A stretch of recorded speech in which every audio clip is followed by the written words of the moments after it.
All right, well, let's begin. Welcome to all. We got 215 people online. Welcome to our first live stream. My name is Scott Elness. I'm the video producer with MBT, and I will be sort of the master of ceremonies for this wonderful event. To me, she's over here. That's Vanessa. Vanessa is sort of the can do everything person for MBT, also the leader of Low Entropy Community on Facebook. If you're not a member, you should be, because all the cool kids are.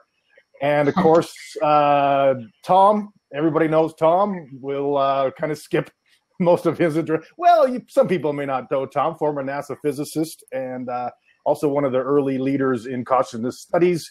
And we'll be learning a lot more about him. And, you know, I got to be honest, I got a bio here of John, but I really think John will do a much better job of introducing himself. So, John, I'm going to invite you to not only introduce yourself and tell us a little bit about what you've got going on, but you get the honor of tossing out the first question. So, and before I forget, audience members, chime in. Vanessa will be sort of interfacing with y'all, looking for new questions, and we'll do it for the next hour. So, John, take it away. Well, thanks for inviting me. It's great to be here with you guys today. I'm John G. Kruth, and I'm the Executive Director of the Rhine Research Center and the Education Director of the Rhine Education Center. Some people don't know what the Rhine Research Center is. The Rhine Research Center is the oldest parapsychology lab in the United States. It's been operating since 1935, when it started at Duke University. And about 1965, we moved off campus and became a nonprofit organization. We study parapsychology. A lot of people, when they think about parapsychology, they think about things like Bigfoot or aliens or Loch Ness Monster. Those are interesting things, but that's not what we study. We actually study 5 very specific things. We study mind-to-mind communication, telepathy. We study clairvoyance, getting information about objects or events from a distance. We study precognition, getting information through time. These 3 things, telepathy, mind-mind communication, clairvoyance, and precognition, make up what we call ESP, or extrasensory perception. J.B. Rhine made this term very popular back in the 1930s, and it's in our normal nomenclature now. Besides ESP, we also study something called PK, psychokinesis. Many people call it telekinesis, but it's mind-matter interaction. Those 4 things, ESP, all the ESP phenomena and PK together, make up what we call psi. So you might hear me use the term psi over and over. That just is, it doesn't have any specific meaning. It is a cover term for all of those phenomena. The 5th area we study is survival studies, and survival studies includes anything that indicates that there might be a persistence of personality, character, soul, spirit outside of the physical form. And things like reincarnation, near-death experience, out-of-body experience, mediumship, communication with spirits, and also apparitions and hauntings. These are all phenomena we look into at the Rhine. Right now, we have quite a number of research projects going on. Everything from remote viewing, people who are trying to see things that might be going on in the future or perceive objects from a distance, to my background was in computer science, so some of the work we're doing is trying to bring some of the older studies that have been done in parapsychology into the 21st century and digitizing them and making them available to more people. I'm doing some research on healing. Also, one of the major research projects that I'm doing right now is looking at the energies that people always talk about when they talk about healing energies, or when they talk about the energy of psychokinesis or mind-matter interaction. I'm able to measure things in what we call the bioenergy lab at the Rhine, where we're looking at biophotons. We're actually looking at light as a potential source of the energy. We can go into that in a lot more detail, but I'm going to turn this back to Scott. Well, would you like to dish up, Tom, the first question and get us off and rolling? Oh, sure. Tom, it's really nice to meet you. I hadn't met you before, but I've read a lot about your work and I've heard about it. And, one of the questions that I always wonder about when I meet people who are in this field and studying these types of topics. I wonder where they got their start in the field, what really attracted them to it. I know back in the early 70s when I was in school, some of Bell's theorems were really just hitting the public, and they were starting to realize that there was some really weird things going on in the world that wasn't easy to explain. When I learned about this in school, that's when I started to think, wow, if these weird things are happening, maybe there's a way for us to actually manipulate them and change them a little bit. So that's kind of where I started to get an inkling of an interest in this. I was wondering where your interests came from and where they originated. Well, I started with transcendental meditation, taking a course. Cost me $25 and a banana back in the probably late 60s, maybe 69, something like that. And I did that for only one reason, and that's because the little flyer that I was reading said that I would need less sleep. I was a graduate student then, working on my PhD, and getting along with less sleep would have been a real bonus for me. I was working at low energy nuclear physics, and you have big machines that you get running, and once those things run and all the electronics works, you just have to keep at it, and until the experiment's over, and sometimes that takes days. So you may be able to, you may have to work that thing for 2 or 3 days with nothing more than an hour here, an hour there, catnap to get through it, and then help from some of your friends. So anyway, that's why I started TM. And then I found out about 3 months later that I could debug software with my mind that I couldn't do actually as well looking at looking at the printouts. I could close my eyes, get in a meditation state, and bring up a picture of the printout and scroll through it, and all the lines that had bugs in them were red. And I could just look at the red lines and I'd say, okay, there's one. I see that error. And I did the next one. And then I'd go actually get my box of cards back in the bad old days when, computers worked on boxes of punch cards. I'd get the box of cards and look at those lines. And sure enough, it was accurate. Those were the mistakes. And in those days, debugging your code was a very important thing. Not like today, you just cut and try. In those days, that, you spent weeks, months trying to get the bugs out, because you may only get one run a week on the computer, because the whole university was using one computer that now is probably only half as strong as what's in your cell phone. And in any case, that was my big aha moment, like you talk about, like, wow, this tells me that my previous viewpoint, which was a standard physics viewpoint of if you can't measure it, it isn't, doesn't exist, or it isn't important. And suddenly I had something that was totally immeasurable. The effects were measurable, but the process, creating those effects was not measurable. So I knew reality was a lot bigger than I thought it was. And I'm a physicist, and what we do is model reality. So, there you go. And then I got out of graduate school, got a job, and within probably 6 months of that job, I had connected with Bob Monroe. And I was, Bob had just built a lab.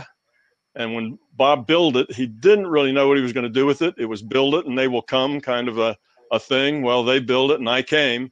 So I was there, and he was looking for some scientists to work in his lab. And I volunteered with the idea that I'd be a, free scientific help if he would teach me to do what he could do in the outer body, which he did. And then I learned how to go out of body and explore the larger conscious system on demand whenever I wanted to. And I could do it steadily and precisely enough that I could get the exact same state, go to the exact same places, and we put places in quotes here because there really are no places, and repeat things. So then I could start doing experiments there, change a variable, do it again, do it 100 times, then change another variable and do it again. And eventually I thought I found enough about what you could do, what you couldn't do, what the constraints were, that I ought to sit down and write it down, because writing it forces clarity. As long as you have it in your mind but don't write it down, it's fuzzy. Once you have to write it down, it has to be logical. So I wrote it down, and that was the beginning of these books, the My Big Toe trilogy that I published in 2003. So that's kind of how I got into it. And while I was with Bob, there were lots of aha moments there that let me know that it was real, because I was a young physicist, and I wasn't going to go down la la lane just because somebody wanted to lead me there. I was a hard case, and another friend of mine worked together. We both kind of met Bob at the same time. He was a double E. And we agreed that if this didn't turn out to be something real, we'd just kind of slip out the back, but it did turn out to be something real. And we both got a lot out of it. And we had probably been a couple of years, maybe 3 years, and I was spending 15, 20 hours a week with Bob Monroe. So it was like a second job, pretty much. And at that time, we had lots and lots of data, healing, remote viewing, all the paranormal things you mentioned. We practiced those things just to get evidence that what we were doing was real, to convince ourselves. And we had mountains of evidence. We had, it was, 100,000 to 1 that we were just able to do the things we were able to do just by good luck and guessing right. So we knew that intellectually that it was real, but knowing it intellectually and knowing it at a deep, fundamental level in your gut are two different things entirely. And Dennis and I did an out of body together, where we went out of body together, stayed together, talked with each other while we were out of body, had conversations, pointed out things, discussed what we saw. And all of this was being taped with 2 separate cassette tapes, with a mic at my mouth and one at Dennis's. And we were acoustically isolated from each other. So we couldn't hear. We weren't connected. Actually, we were electromagnetically isolated as well, in separate booths, in separate parts of the lab. There's an empty booth between us. So when we got out of that, Bob flipped both of the tapes so they would run at the same time. And there was Dennis and I having conversations, answering each other's questions, talking about the same things. Well, my jaw dropped down to the ground. And that was my big moment of, I got it now. I no longer have to prove it to myself that it's real. Even though I had tons of evidence, that's intellectual. That isn't the same as having something that is kind of a personal moment. I mean, we had lots of weird stuff happen to Dennis and I, but it was so weird out at Bob's that, it stopped being weird. Weird things were just normal. We went out there and every day we did stuff that was totally off the wall. But this was the thing that made me realize that I didn't have to ask the question, is it real, anymore? And once you let that go, it's a lot easier actually to learn more. That resistance to the is it real, it actually turns out to be a block, makes it harder for you to experience. So that's kind of how I got into it. And then I spent like 35 years doing research in my own mind and consciousness, in the larger consciousness system, before I thought I understood it well enough to write it down. And then I spent another 5 years writing it down. And during that writing it down, I learned a lot. That was very informative, because I'd come to little holes in my theory, holes in my experience, and then I have to go do some experiments to fill up those holes. So that took a while. So that's kind of where I come from. And what I wrote in my books was a theory of consciousness. And that was, I knew consciousness was fundamental, and the physical world was a derivative thereof. I had learned that. That was a fact in my mind. I had lots of facts in my mind that I guess most other people didn't have in their mind, because I'd spent so much time in the non-physical. So I had accumulated all these facts, and that was one of them. Consciousness is fundamental. Everything's derived from that.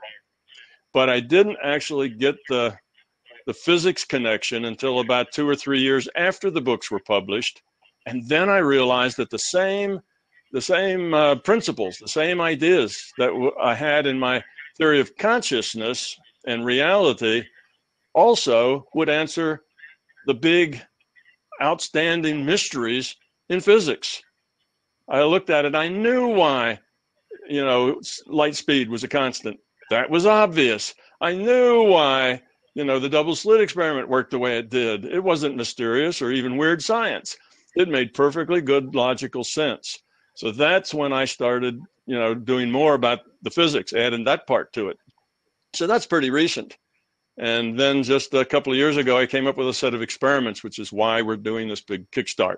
To get those experiments done, they will give a lot of evidence to the fact that this is a virtual reality and that consciousness is the computer. Mm-hmm. So that's kind of my story of how a nice physicist like me got to a place like this.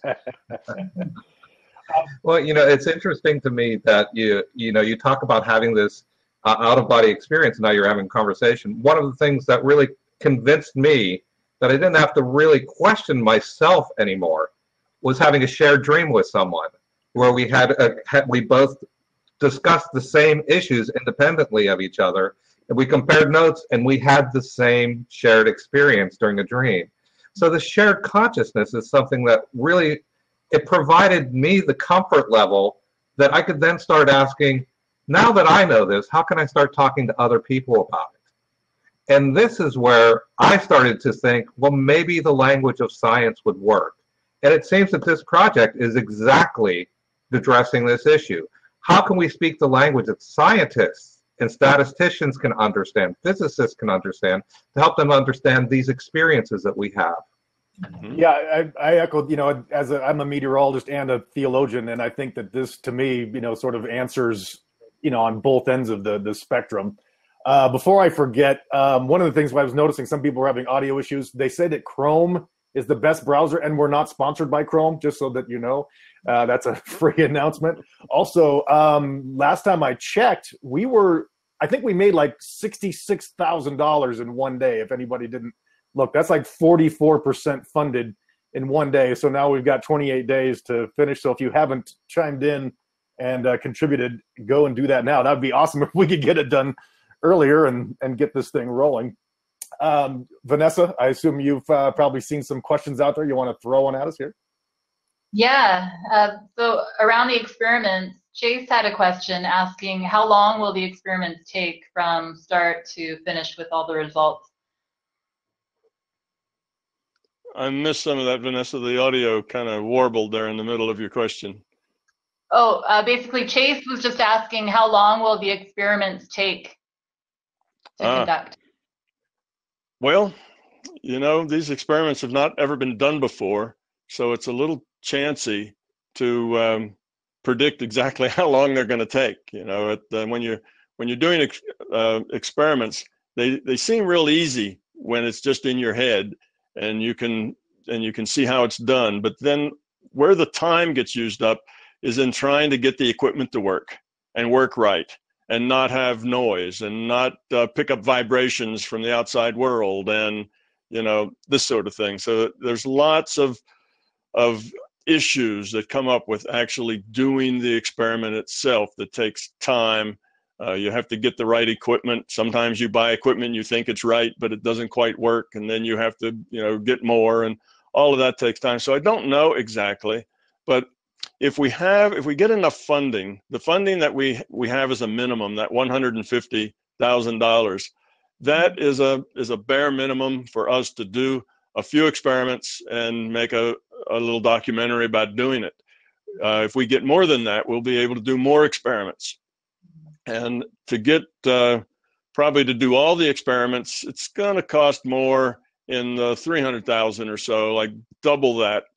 I'd say, to get all the experiments done. But once we get a few done, that will encourage people to take us more seriously, if they work. So that's part of it. So I don't know, but I'm hoping that if we get sufficient funds to do them all, we'll be able to do them all in less than a year. Probably the quickest would be about 6 months.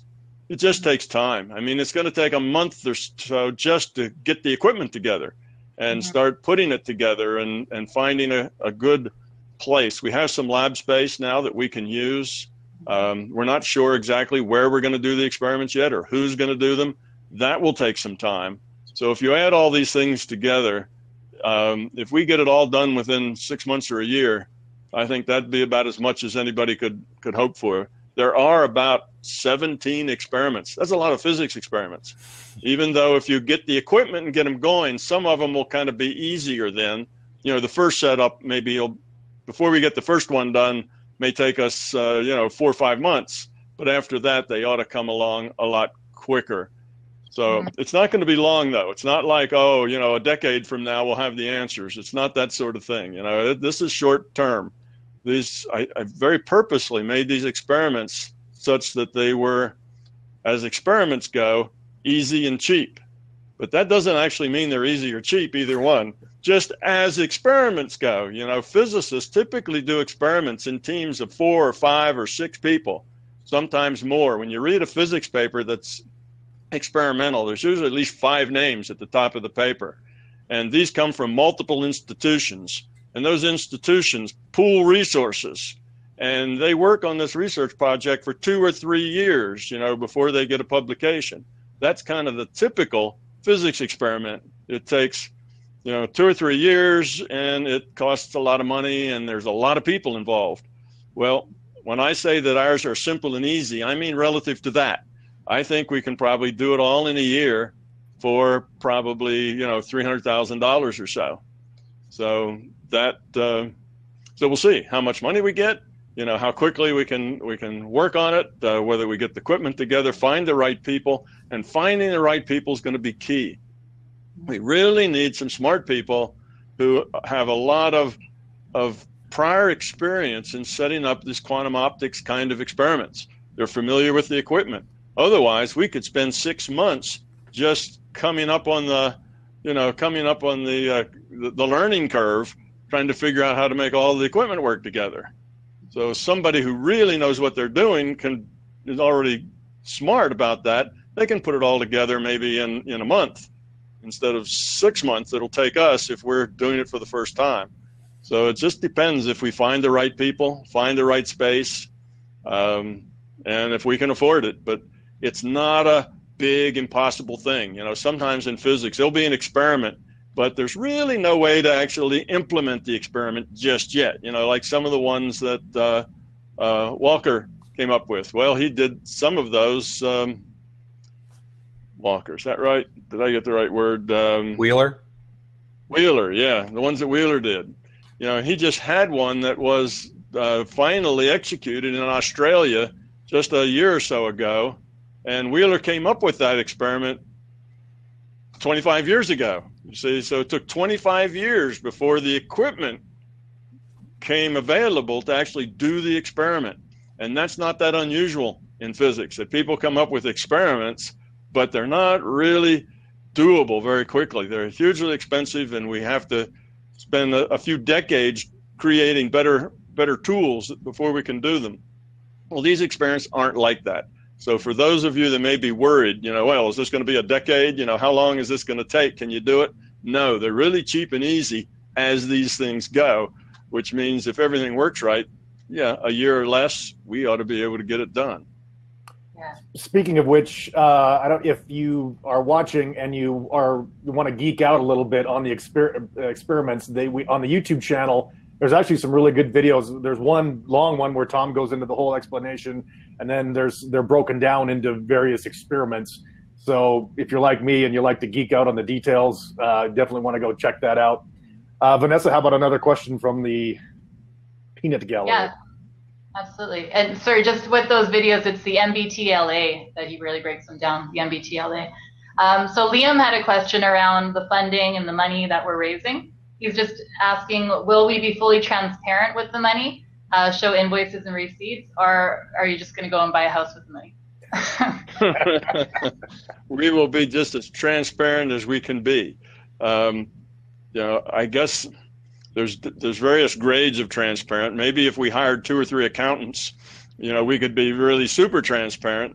So it depends on how much trouble it is, but we will spend that money on getting these experiments done, getting videos about the experiments.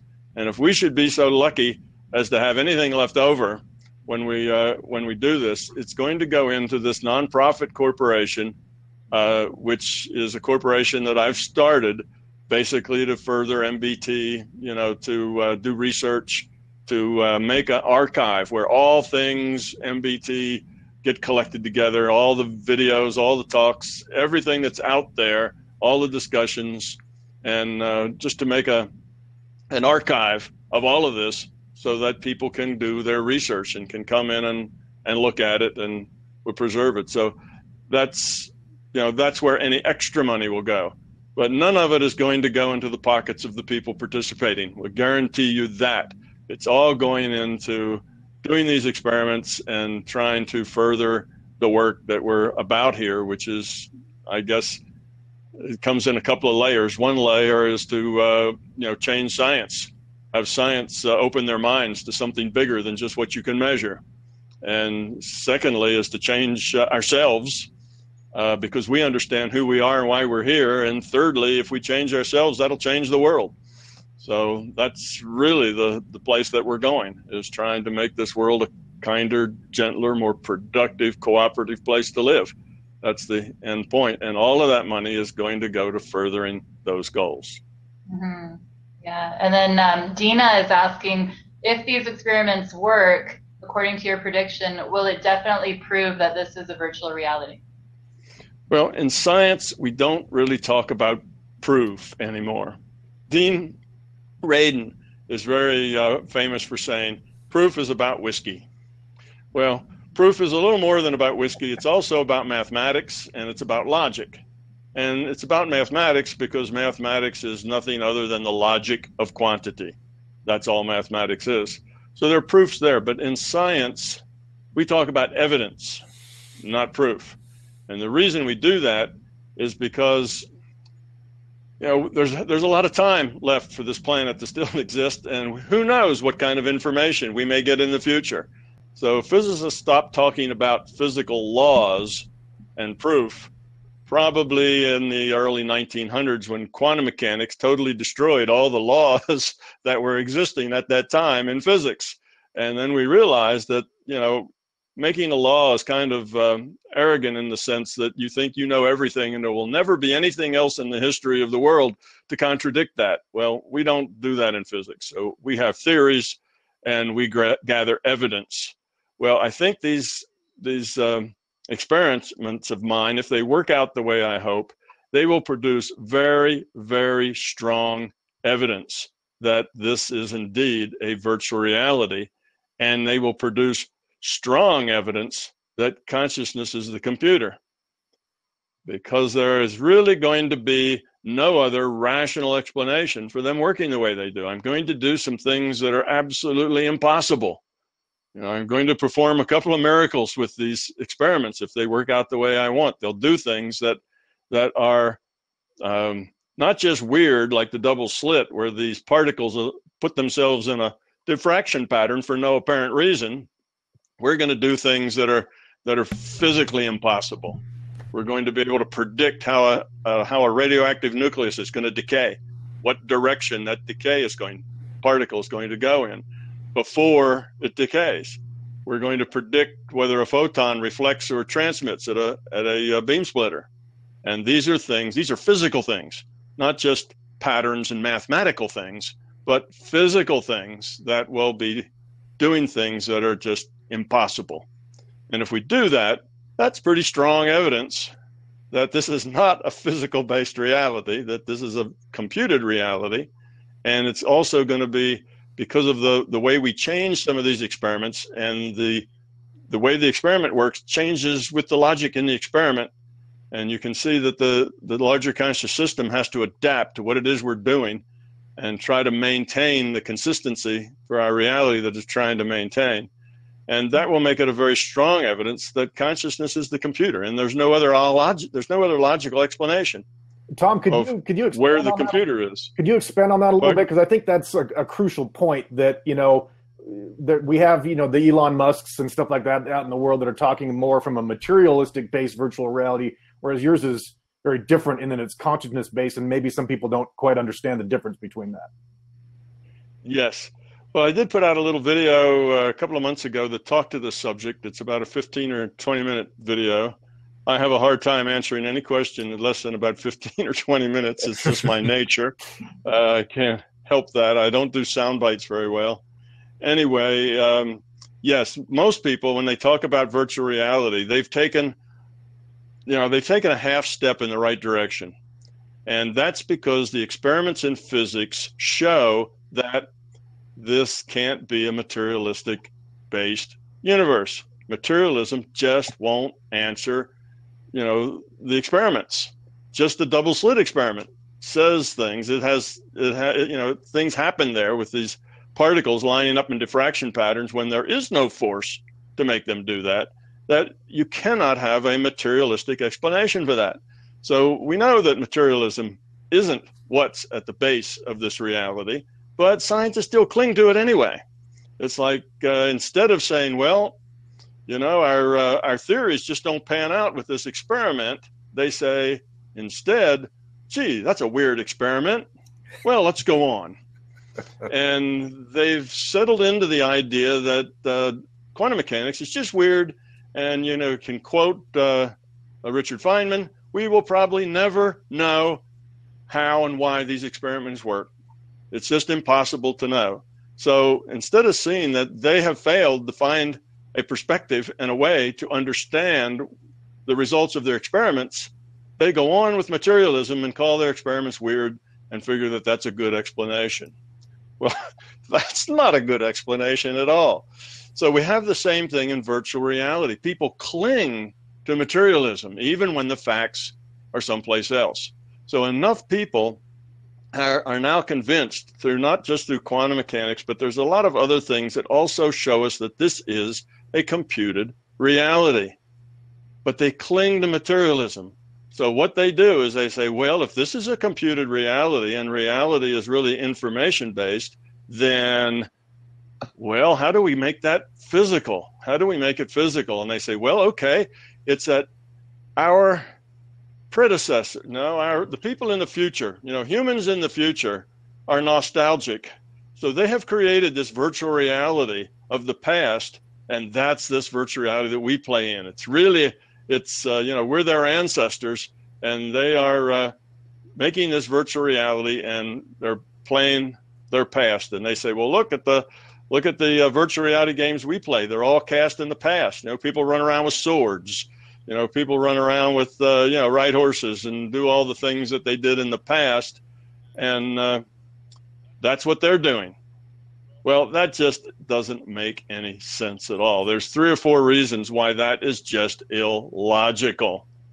Makes no sense. But it helps them preserve their feeling that this is a physical world. It's still a physical world, and we are a virtual reality because some physical beings in our future are doing this. So there's a physical computer and physical beings, and they're all playing this. And that's why this is a computed reality. That's just materialism that won't give up is what that is. It's irrational. One reason it's irrational, okay, the way virtual reality works, the way any virtual reality works is that you have avatars and you have players. Okay? The avatar is the actual character in the virtual reality. And in our virtual reality, that's us. That's our bodies. Okay, now who's the player? Well, the player, I say, is consciousness. Our consciousness is the player. Consciousness makes all the choices. That avatar just stands there and doesn't do anything until consciousness says, jump, run, do this, do that, go build a house, whatever. Consciousness has to make all the choices. That's the choice maker. All right, now let's see about our ancestors. Here we are in a game that is 24/7, right? We're avatars. And we exist all the time. We hardly ever just stop and wobble in place until our player comes back from lunch and starts up again. That just doesn't happen. You don't walk around and see half the people that you meet are just standing there kind of wobbling in place, waiting for their player to come back from lunch, or, after he goes to the bathroom, he comes back and starts playing again, or puts you on pause. Well, that's what happens in virtual reality games. So these future humans would have to be totally immersed, really, and do almost nothing else except play these characters. They couldn't take breaks. They can't, go eat, because characters don't pause even for a moment. Your elf, every probably every 10 or 20 minutes just stands there and wobbles for a minute or even 10 seconds or 30 seconds until you decide what to do next. It just stands there and wobbles. So an awful lot of your time playing World of Warcraft, your character's just standing around waiting for you to decide what to do next. We don't have that here. Our life is continuous. Our life moves smoothly. We don't have these moments where players go do something. But if they're physical players, just like us, living in the same universe, just in the future, well, they're going to have to pee and poop and eat and do all the things that we do. And if they do, we'd find discontinuities here. We wouldn't find continuous players, you see. Now, the other thing is, well, somehow they've managed to make us, the avatars, conscious. Well, that's irrational because the avatars are just computed things. An avatar is no more able to be conscious than your Word document is able to be conscious. It's just a bunch of ones and zeros on a hard drive someplace. Yes, it's a dynamic simulation. Those ones and zeros are always changing because time goes on and things get computed, how they change in time. But it's just ones and zeros on a hard drive. Ones and zeros on a hard drive can't be conscious. You can't make an avatar conscious. The consciousness has to exist in some other reality frame other than the virtual reality. Just like the computer that computes the virtual reality has to exist in some other reality frame other than the virtual reality. So that elf in the World of Warcraft, he can't go find the computer that's computing his virtual reality inside the World of Warcraft. It has to be non-physical to the elf in some other reality frame. Consciousness is the same way, because the only thing going on here is a conversation between the player and the computer. They keep passing data back and forth. And the computer then computes this picture that you look at that shows the things that the consciousness, the choices that the consciousness is making, and computes the consequences of those choices. You see? So there's really only two things that are active going on. The other is just a picture so that you get to see what's going on. The elf is not conscious. There's no way to make your elf in World of Warcraft conscious. It's just a computed character. And no matter how clever you are at computing, as long as it's computed, it can't be conscious. Now, that doesn't mean that computers can't be conscious. A computer can be conscious, but not because you program it. It's because you produce an environment in which a character has interesting choices, free will choices. Then an individuated unit of consciousness in a reality somewhere else can log on and play that computer, can play those choices, make those choices for it.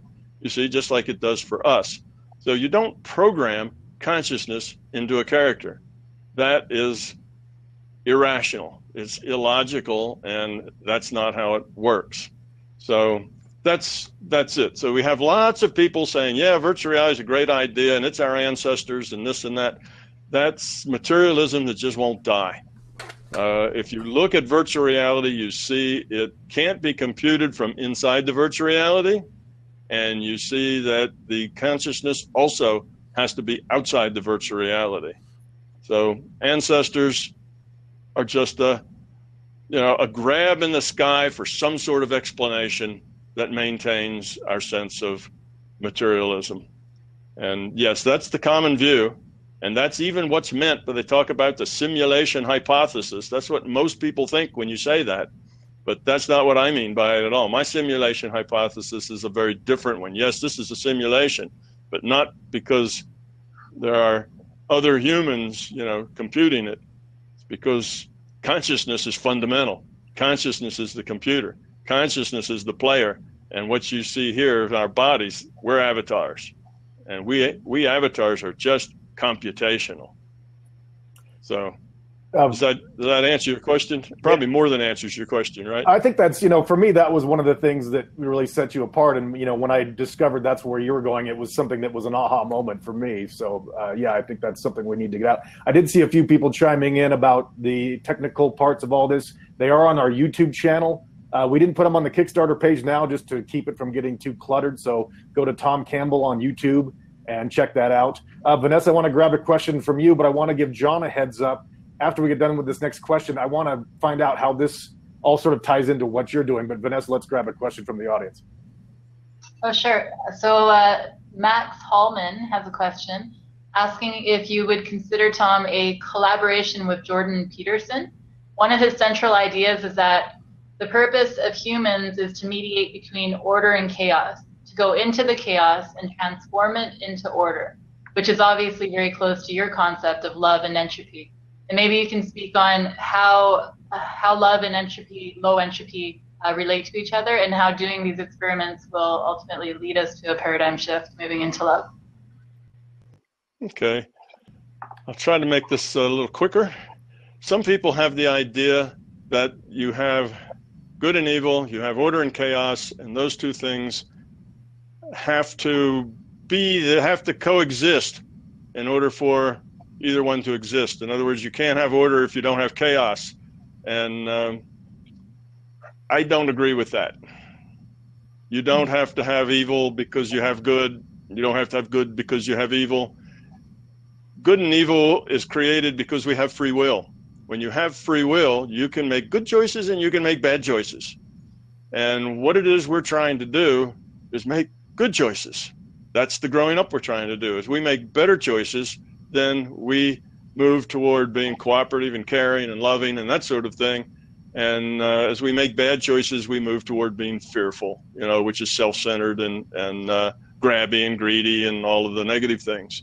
So I don't think that that the two always have to coexist. Now they do coexist with us because we are generally pretty high entropy beings. We have a lot of fear. That's the way we are. And we need to change that. But eventually that ratio can change. It's not always a 50-50. There's always as much chaos as there is order. It's not a 50-50. We'd like to get it to the point that there's a whole lot more of that goodness and caring and love and a whole lot less of that self-centered fear. And that's a space we can get into. We don't need one for the other. What we want to do is, yes, convert that high entropy consciousness to a low entropy consciousness, convert that fear to love. Yes, that's what we're doing. But when we do that, there's just that much less fear in this conscious system and that much more love. So no, will we ever get rid of it to where everybody becomes love and there's nothing else to do? Very unlikely that we will get to that point. Why? Because if you don't continue to put effort in, you start to backslide. Things come apart. Second law of thermodynamics is that if you don't keep after something that's ordered, it will become disordered in time. Things just break apart. So if you think you are a being of love and you're done and don't want to play anymore, well, that's the first step you can take toward backsliding and turning into a being of ego and fear and needing to work on yourself again. So it's not one of these things that just ends where we all, get our own harp and a nice cushy cloud and sit, and play for the rest of eternity. There's always work to do. There's always other people to help. There's always a way to be part of the solution. And I don't see an end to it. So yes, there's a lot of chaos and a lot of negativity and a lot of fear in the world. And the whole point is we need to reduce that. We need to get rid of it. People need to grow up, take responsibility for themselves and their own choices and make this a better place. It doesn't have to be like this. And when we when most of us are beings of love, we will create something else bigger than us. We will have something, a thing, if you will, that is more powerful, more flexible, more everything than we are. There is this thing called collective conscious, and collective consciousness is just a natural attribute of consciousness when people get together and join their minds, and they do that whether they really think about it or not. You're a member of any group that you feel that you're a member of, you become part of that collective consciousness of that group. You affect them, they affect you. And that's how we have cultures. Culture is just collective consciousness. It's how we all agree, and we take on a lot of information out of that collective consciousness. Nobody teaches us that this is a deterministic reality. Nobody teaches us that this is a materialistic reality, but most everybody believes that. It's not that we're really trained into that. We just believe that from the very beginning because it's part of our collective consciousness, the way we think. So whether it's right or wrong, it's ours to deal with. We just need to outgrow it. So John, how does this tie into what you've been researching all these years? Well, it hasn't only been me, but yes, there's a lot of research that's been going on in parapsychology. I think what the overriding message that I'm hearing from Tom, and that I've seen from the Kickstarter and from the paper that I read, is we're trying to see how we can test the edges of reality, how we can find where consciousness interacts with reality. And in parapsychology, for decades, we've been working and trying to take standard materialistic science and expand it to include our experiences. So much of materialistic science is based on, well, we see this in a lab, we can repeat it over and over. But when you put people in the mix, even when you put animals in the mix, when you put any consciousness into the mix, it starts to change. And it's not so easy to predict. You don't get that p-value of 0.0001. If you get 0.03, you're doing pretty good when you get people involved. So what we're doing in parapsychology right now, and what we're doing at the Rhine, is trying to look at these experiences, trying to find the edges and push the materialistic sciences a little bit further towards accepting the role of consciousness in material world. Part of this also involves energy healing. It's one of the main research studies we're doing at the Rhine is related to people who do psychic healing or energy healing. A lot of people look at this as if it's a psychokinetic effect. There's something that someone is having a mind-matter interaction effect on another body. But when I speak to people who are energy healers, they don't talk that way. They talk about making connections with other people, about sharing space with them, providing an environment where this is able to happen. They don't talk about trying to, as if you were trying to move a pencil or move a wheel with your mind where it's intended. They talk about providing an environment where people can work together. So we're looking we have the bioenergy lab where we're looking at light as a potential source of this energy that people talk about, chi, life force energy that martial artists talk about, Kundalini energy that meditators talk about, and of course healing energy that people talk about. We're looking at ultraviolet light as a potential carrier for some of this information that is being exchanged between healers, between different people.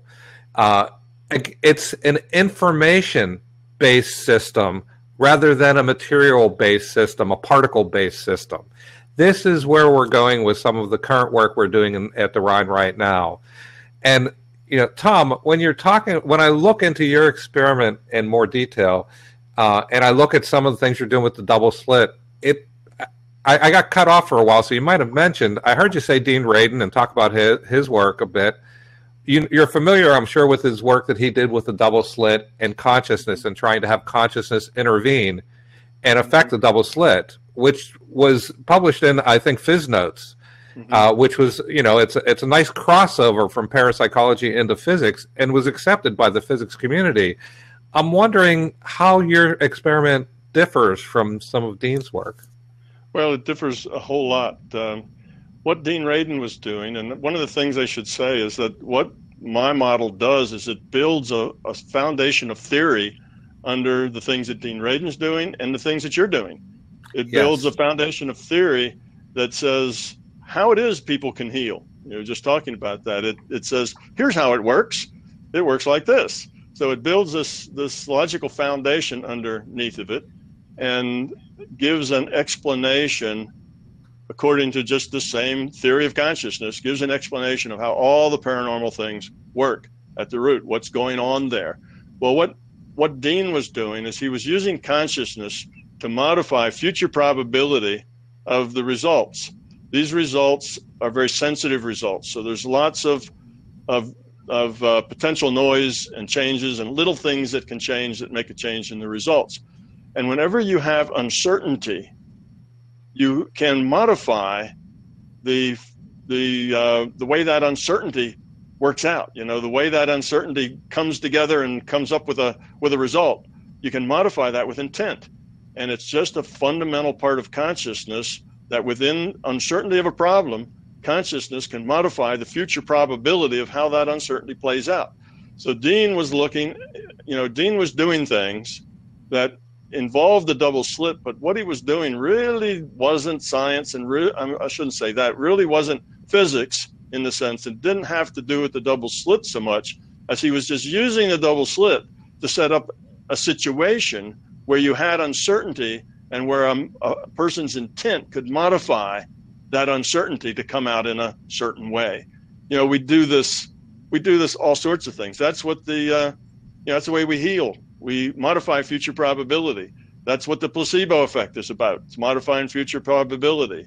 There's a lot of things that work on that basis. It's just a fundamental aspect of consciousness that produces these results. So the experiments I'm doing are very different than that. They're not about a consciousness intervening and modifying future probability by changing, what happens.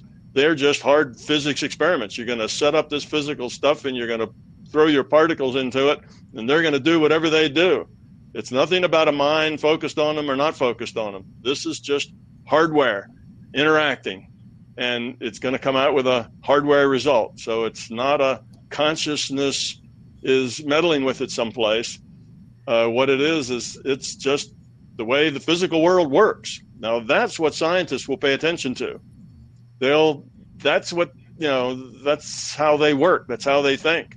They want an experiment that says, how does the physical world work?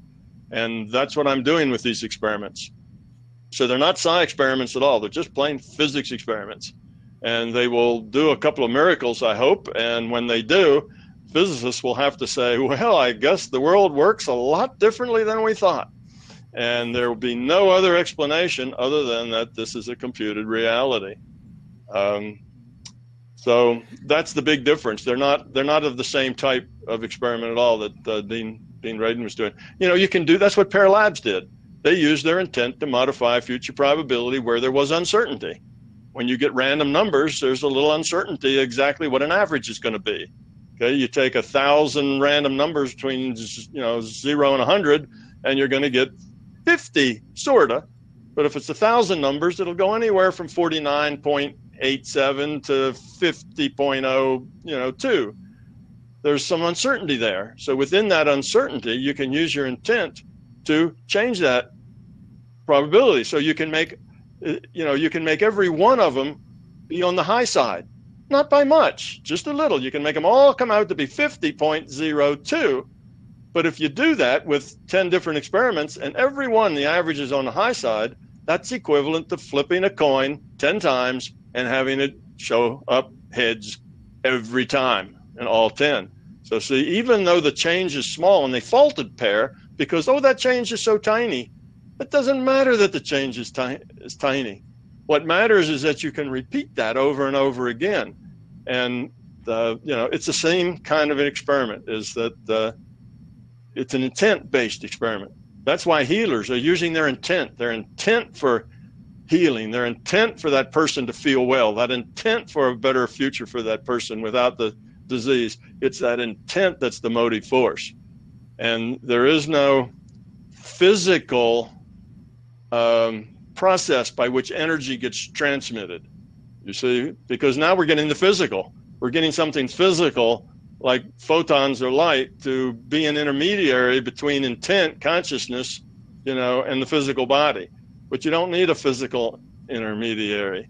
Intent itself modifies future probability, and the illness just heals.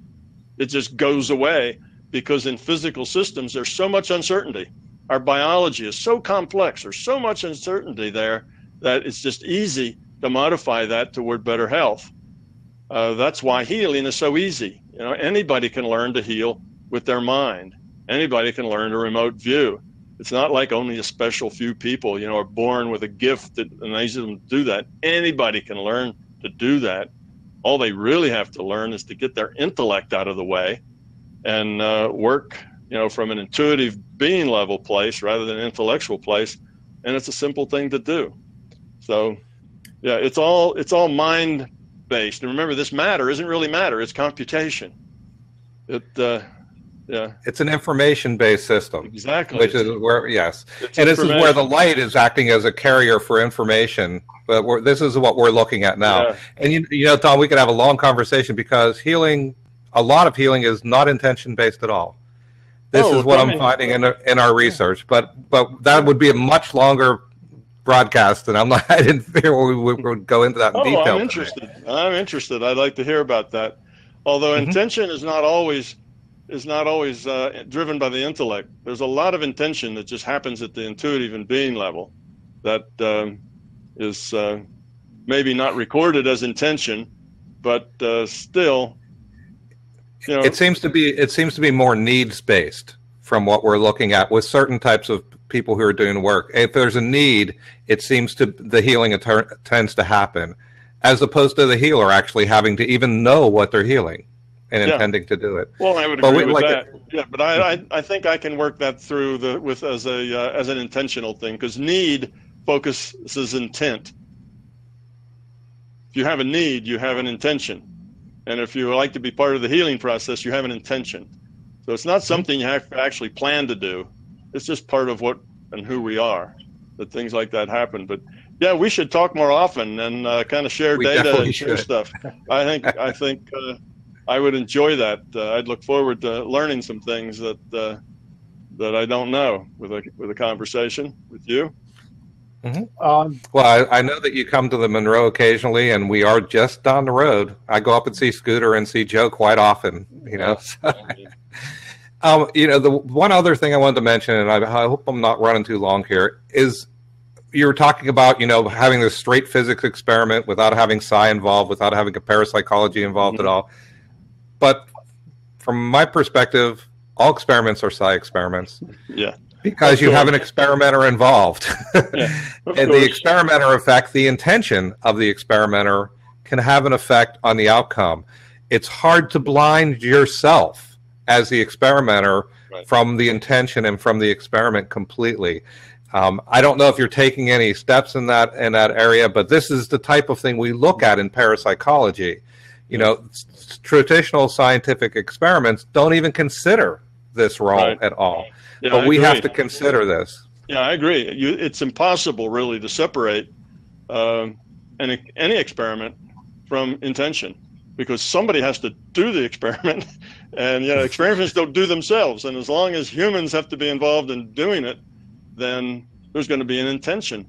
And it doesn't matter whose hands are on. You can go get a robot to go do the experiment, but somebody had to build the robot and program the robot and set up the experimental protocols and how the experiment's done. There's no way that you can take consciousness out of the loop. It's in the loop always and forever. Yes. And it will modify whatever these uncertainties are in the experiment. So if there's lots of places for uncertainty, then that consciousness will play a major event. One of the things, and I'm just guessing here, but one of the things that kind of struck me as maybe being in this case was back, I don't know, a decade or so ago, we had this thing about cold fusion. And there were a couple of scientists, good scientists from good institutions, who had measured something, and they felt very confident about it, so confident that they made a very big announcement that they had seen cold fusion in the lab.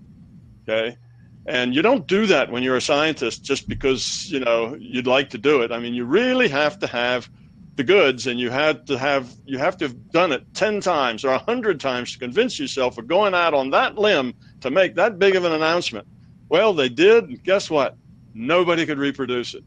My guess is that the way their experiment was set up, there was enough uncertainty in it that they created those results because of their intention, because of their, it was a mind over matter thing, if you will. Those results were real. They saw them, but it was a creation of their own. And when you just had it done in some other lab, some other place, by some other people who were very skeptical of that being done, it didn't work. So yes, I think that's probably, I don't know for sure, but that's probably an example of what you're talking about.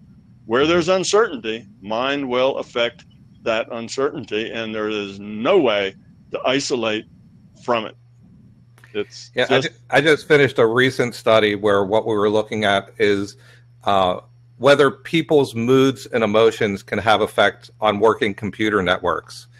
And it was a laboratory study and one of the things I was trying to do very carefully was to keep myself out of the study. Mm-hmm. And so I did all the programming, put it all together, developed the analysis software, but I did interact with each of the people who came through. None of them knew what results any of them got individually. I don't know the individual results. I kept myself out of it as much as possible. And we did find that people, when they have anxiety, when they have frustrations, they produce errors in a working computer network, in a network transmission, in the information transfer. Not by touching the machine, right. Just their moods affect it. Unconsciously. It's an unconscious effect. And we also find this in what we call poltergeist experiments or situations where people have unusual events objects moving around them, or unusual effects on electronic devices. Yes. This is where some of as we start carrying more phones around with us and having more devices with us, we're going to see more and more of this as we move forward. But in the lab, having these unconscious effects on electronic devices, when you're working with so many electronic devices that are so sensitive and so carefully tuned, it's so easy to intrude on this. It's a real problem to figure out how to separate ourselves from them. Yeah. I don't think we can separate ourselves, but we can maybe build some barriers, but get a little distance. But I don't think we can break that link altogether. I think that's hard to do. Yeah, I was talking with some not remote viewers, but people doing spoon bending, and some of them got really good at the spoon bending to where the spoons, they just hold a spoon up and the spoon would just go limp and fall over, in their hand. And then the subject came up among this group that be careful what you think on your way back home when you get in that airplane. You don't want that engine or that wing of that airplane just to droop like a spoon, and and then suddenly I could feel there was a lot of anxiety just kind of ran around in the crowd once they realized that with their intent, they could make metal act like it was liquid. They could make metal be very malleable. And when you're sitting in an airplane at 30,000 feet going 500 miles per hour, that is not a time to make any metal liquid or malleable, you see. And suddenly this anxiety just blossomed. You could feel it. Everybody's, oh my God, I never thought about that. But what about driving my car? What about this? What about that? This is, and they didn't realize that, yes, intent can do this. And you need to be some aware of what your mind's doing. But I think it all works together in a sense that as you get good at these things, you also get good at controlling your own mind and your own intentions and your own intuition, so that it doesn't come, you don't get good at this when you have no control or no sense of it, whatever. It takes some practice and some building. And by the time you build that much control, then you're not going to make your airplane wings go limp or your brakes stop working or something like that just out of the blue. It is a very precise thing. Even if you're intellectually not aware of it, it's still something that you're doing. It's still intent-based. And it is a mind over matter experiment. But yeah, I found that real amusing. I'm standing there in the crowd and somebody pointed that out and everybody kind of took a deep breath and held it for a while as they contemplated their trip home, depending on metal not bending. Well, and you don't want your spoons to bend while you're eating a bowl of tomato soup either, No. Well, but they don't, because there's an intent-based thing here. And I've never heard of, one bending in a place where it wasn't where they were trying to bend it.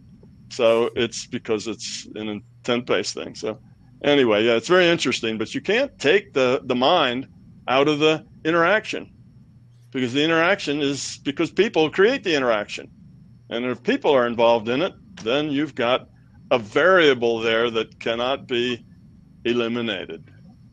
Speaking of intent, my intent was to get us done after about an hour, so I'm going to have to interrupt here, and we'll get a move on. I have noticed some people asking about some of the technical questions. They are on the YouTube page. You can check that out. We kind of have kept them off the Kickstarter page initially just because it's getting so messy already. People are getting confused, so you can check it out, the MBTLA, and we also have some new videos that are up for that.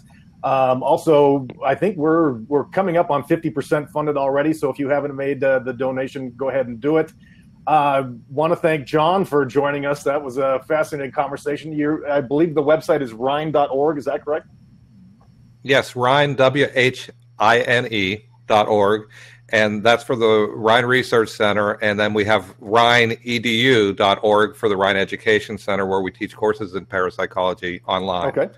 Well, thanks, John. Good to have you here. And we are going to be doing more of these as we go. I believe Tom is about to go into an immersive, so we're going to be off for about a week. But sign up or subscribe to right below where it says live. You can subscribe to be notified when we're going to have new ones. I think the next one's on the 24th in that vicinity, but we will keep you updated. And I'll be getting that out via Kickstarter here pretty quick. Also, check out. I'd also like to thank John for coming. I appreciate you coming, John. It's really good to meet you. Really good to have you here. And everybody out there who's listening, if you've ever had this idea, this question that says, "Well, is this real, or is people making this up?" Go to Rhine. Go to those links. Take a look at it, and you will find. Did you tell me 8 decades? There's 8 decades worth of research in the paranormal there. It's not just something that was done the last couple of years. There's 80 years worth of data there. And some of that older work was really very seminal and very good work. So, I encourage people, go to the Rhine and look and see and read, and you will find that this indeed is science. It's not just people making stuff up, and it isn't sloppy protocols and people, fooling themselves and the rest of it. It's real stuff, and there is tons and tons of good scientific research to validate that these things exist. Well, thank you, Tom, and it was great to meet you also, and really nice to meet you, Scott and Vanessa. Thanks so much. And yes, please, if you have a chance to go to Rhine and see what we're doing there, we are going through a bit of a renewal. As the sciences are going through a renewal, we are following suit and trying to move forward and integrate consciousness more into the material sciences. Thanks a lot. Yeah, and thanks to Vanessa. Check out Low Entropy Community on Facebook for Vanessa's group there. And but remember, you can submit questions when we're not live. There is a button you can use for that. Don't forget to donate, and we will be back and doing this again here in about a week. So stay tuned, and I want to thank all the people that have been watching, and we'll hopefully catch you on the next one. Thanks, everybody. Bye.